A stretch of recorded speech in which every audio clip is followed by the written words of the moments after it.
তো আজকে রান্না বান্না হয়ে গেছে আর ওদেরকে খেতেও দিয়ে দিয়েছি। তাড়াহুড়ো করে ওদেরকে খেতে দিয়ে দিলাম। যে তেল ছিল ওদেরকে দিয়ে দিয়েছি, আমি একটু রেখেছি। আর এখানে করেছি সজনের ডাঁটার চচ্চড়ি সর্ষে বাটা দিয়ে।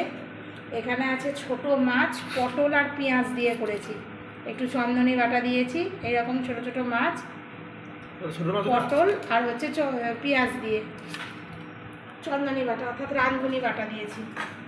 আর এখানে করেছি ইলিশ মাছ লাউ দিয়ে জিরে বাটা দিয়ে পাতলা করে ঝোল।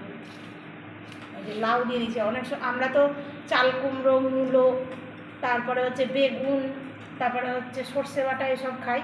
আর আজকে ঘরে ছিল লাউ, তাই জন্য যে লাউগুলোকে এরকমভাবে কেটে নিয়েছি, দিয়ে যে লাউ দিয়ে ইলিশ মাছের ঝোল করেছি। ওদেরকে খেতে দিয়ে দিয়েছি, এবার আমিও বসে পড়ি। আপনারা যদি কমেন্টে জানান যে লাউ দিয়ে আমি ইলিশ মাছটা কীভাবে রান্না করি, তাহলে কমেন্টে জানাবেন, তাহলে এই রেসিপিটি আপনাদের জন্য একদিন রাখবো। দেখ বাবু, মাছ দেখ না।